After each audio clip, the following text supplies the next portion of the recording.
এই গল্পটি একটি ছেলের যাত্রার, যার জীবন শুরু হয় এক সাধারণ গ্রাম থেকে। কিন্তু দ্রুতই সে এক জাদুকরী পাথর, প্রাচীন রহস্যময় প্রাণী এবং এক শয়তানি শক্তির মাঝে জড়িয়ে পড়ে। গল্পের শুরু হয় নূরপুর নামে এক ছোট গ্রামে।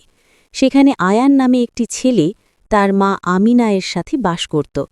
তাদের ঘর ছিল একটি পুরনো কুঁড়ে ঘর এবং কাঠ কেটে বাজারে বিক্রি করেই তাদের রুজি রোজগার চলত। আয়ানের সবচেয়ে ভালো বন্ধু ছিল সাইম, যে সব সময় তার সাথে থাকত। আমিনা কুঁড়ে ঘরের সামনে উনানে রান্না করছেন। মা, তুমি চিন্তা করো না। আজ কাঠগুলো বিক্রি হলে আমি তোমার জন্য নতুন জামা আর ভালো খাবার কিনতে পারবো। আমার অত কিছুর দরকার নেই বাবা, তুমি ভালো থাকলে আর মন দিয়ে কাজ করলেই আমার সবচেয়ে বড় সুখ। এক বিশাল বটগাছের নিচে বসে আছে আয়ান এবং তার বন্ধু সাইম। সাইম আয়ানের মতোই, কিন্তু চোখে বড়লোক হবার স্বপ্ন। সাইম উত্তেজিতভাবে, যদি আমাদের কাছে একটা জাদুকরী শক্তি থাকত, ধর আমরা একদিনে অনেক ধনী হয়ে যেতাম। একটা প্রাসাদ, সোনা, রূপা, কল্পনা কর। আয়ান দীর্ঘশ্বাস ফেলে, স্বপ্ন তো আমরা রোজ দেখি সাইম, কিন্তু ভাগ্য আমাদের সাথে নেই। তবু আমি হাল ছাড়ব না, শুধু মায়ের জন্য কিছু করতে চাই। আজ জঙ্গলে যাই, বেশি কাঠ কাটতে হবে। চল। আয়ান এবং সাইম উঠে কুড়াল নিয়ে জঙ্গলের দিকে হাঁটা শুরু করল। সূর্যের আলো গাছের পাতার ফাঁক দিয়ে আসছে। চারিদিকে নীরবতা। আয়ান কুড়াল দিয়ে গাছ কাটছে।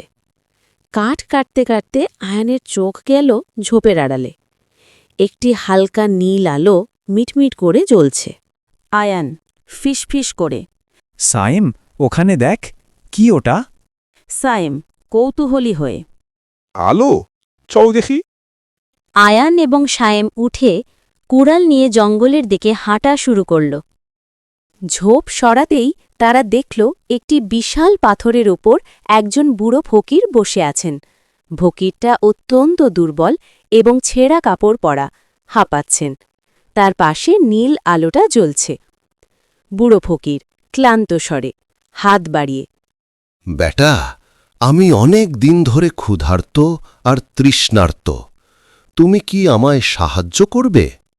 আয়ান এক মুহূর্ত দেরি না করে তার পোটলা থেকে বেঁচে থাকা রুটি বের করে ফকিরের দিকে এগিয়ে দিল।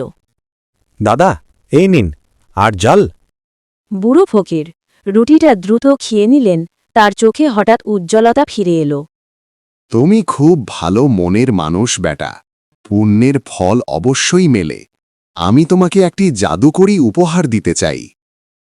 ফকির তার হাতের উজ্জ্বল লাল পাথরটি আয়ানের হাতে রাখলেন। পাথরটি উষ্ণ এবং ঝলমলে। বুড়ো ফকির বললেন, এই জাদুকরী পাথর তোমার 3টি ইচ্ছা পূরণ করবে। তবে মনে রাখবে, প্রতিটি ইচ্ছার নিজস্ব কিছু প্রভাবও থাকবে। তাই যা চাইবে খুব সাবধানে চিন্তা করে চাইবে। কথা শেষ হতেই ফকির হঠাৎ করেই অদৃশ্য হয়ে গেলেন। আয়ান ও সাইম স্তম্ভিত হয়ে একে অপরের দিকে তাকাল।